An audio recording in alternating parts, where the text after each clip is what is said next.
Good morning, Cherokee. My name is Brady Stansel, and this is the CHS News. Do you want to know what's popping at Cherokee? Make it more enthusiastic, like add more cool stuff to it, you know what I mean? Nothing really. I like the intros. Intros are cool. Yeah, nothing. I don't think I'd change anything about it. I think it's perfect the way it is. We get to learn every stuff every week in homeroom, so nothing. I like it because it keeps me informed about what's going on in the school, keep me informed about events. I enjoy watching the school news because it pretty much brings people together. Yeah, because it's funny watching what people say. I wish they would go around the school more, especially down some of the hallways, and show off other teachers. More awards, really. It's too long. There's too many points. There should be more stuff like this instead of stuff like advertisements. If you want to help improve our local environment, join Environmental Action Club. Help us build a pollinators garden. help keep the campus clean by participating in our school cleanups.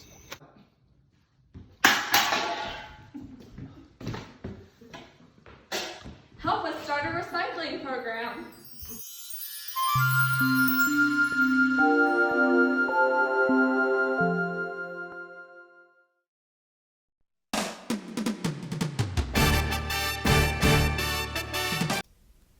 Good morning, Cherokee High School, and this week's weather will be high 90s with clear skies throughout this week.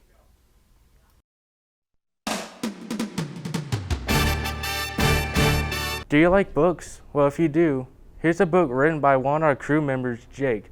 Here's more about it. What is your book's plot and story about?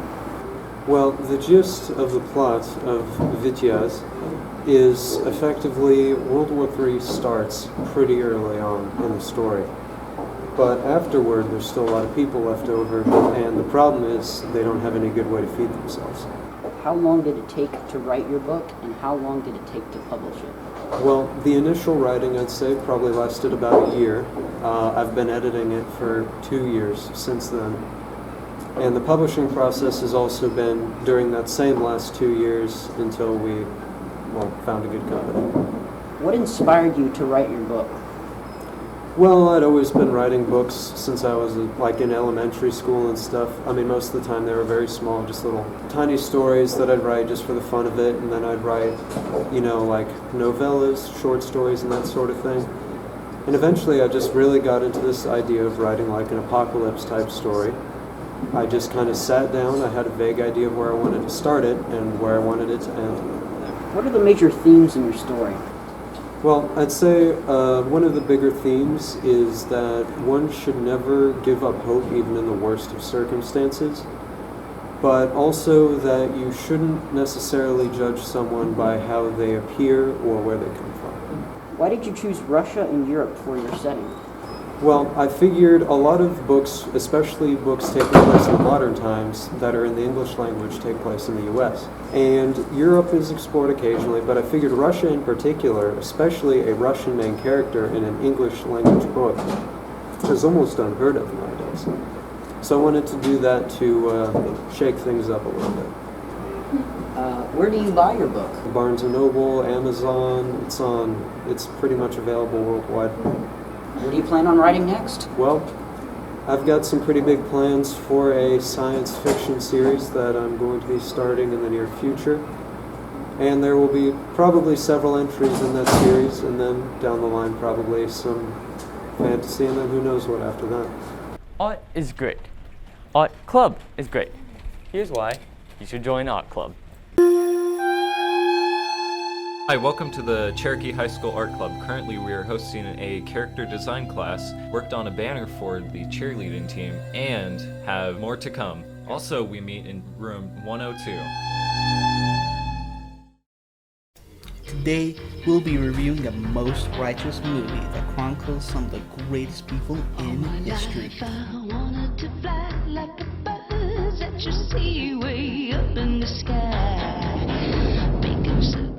Bill and Ted's Excellent Adventures, a 1988 movie about the time-traveling misadventures of William S. Prescott, aka Bill, played by Alex Winter, and Ted Theodore Logan, aka Ted, played by Mr. Wholesome himself, Keanu Reeves, who live in San Dimas, California. The duo face an unrighteously bogus problem. They need to pass their history class, so Ted's warped dad won't send them to military school and have to halt their plans for their band, the Wild Stallions. But what these two nearly brain-dead teens don't know is that 700 years in the future, all of humanity is united by their music and live in a utopia where everyone is most excellent to each other.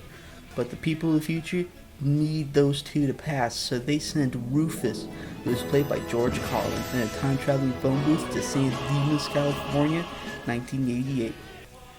Anyways, Rufus gives the duo a quick lesson on how to operate the time machine, and if you're wondering how it works, modern technology, William. In his explanation, they end up in the middle of the Napoleonic Wars.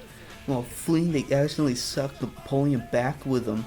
This is how they get their idea to collect historical figures for their project, and as they say, the rest is history, dudes. Overall, it's a really fun movie, being well paced and taking full advantage of the fact that the two have a time machine, with the minor plot point of Ted's father losing his car keys being brought up near the end of the movie as an important feature to solve one of their problems. Almost nothing's ever dropped or not used in the movie, but near the end they kinda just use the time machine as an excuse to get Bill and Ted out of unsolvable problems.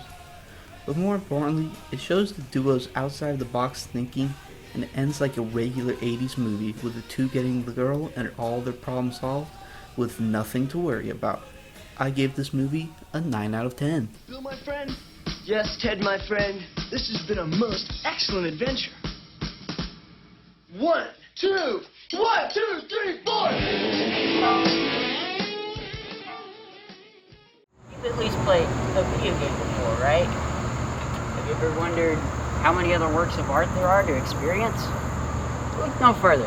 Ryan, take it from the top. Okami is a game where you play as a wolf, but not just any wolf, a god wolf, named Amaterasu. You can use a brush to draw a pattern to use techniques. There are 13 brush techniques in total. You start off with only one brush technique, sunrise. Draw a circle in the sky and the sun will come out, setting the time of the day. Throughout your journey, you'll find constellations of other gods who will grant you their powers. Starting off, you need to find a way to stop Orochi, an evil 10-headed beast with each head having its own element, and asks for sacrifices every year. Meanwhile, cleanse the world of the darkness by beating up the monsters and restoring life to the guardian saplings.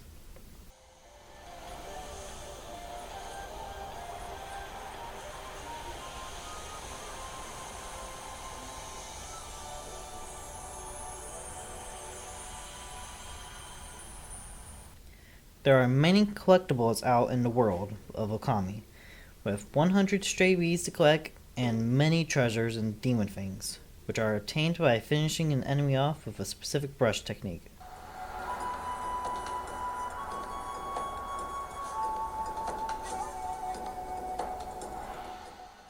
Following the story of Japanese mythology with progression, this plays similar to other puzzle games like The Legend of Zelda, with some platforming, battling, and using those brush techniques for completing various puzzles. If you enjoy puzzle games such as Zelda, then maybe try out Okami. It's got a good story, a fun mechanic, nice music, good dungeon design, and a great world to explore along with just as great characters to interact with. Alright, ladies and gentlemen, this is the end of the road for this week. Speaking of roads, let's go to Christian for road trips.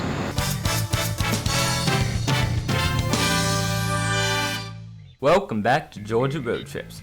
Today we are going to the big city of Helena. The city was founded in 1837 as Marthasville. A diehard Southern would view this place as a part of the old Confederacy. The city played a major role in the American Civil War. Thanks to its location and commercial importance, Atlanta was a center for military operations and as a supply route by the Confederate Army and was a target for the Union Army. William Sherman, a Union general, took over the city in 1864 and eventually burned it down. Some people think this was necessary while others think it was too extreme. Besides, just an important trading area, the city of Atlanta was also the birthplace of Martin Luther King Jr. The city has many places to visit, such as the World of Coca-Cola, the Georgia Aquarium, which is right next to the Water Coast, Centennial Olympic Park, and many more. That's it for episode 2, and we'll see you next time. My name is Brady Stansel. Remember to follow us on Instagram at Warrior_News and our YouTube channel, CHS News Warrior Style. Have a great day, Warriors.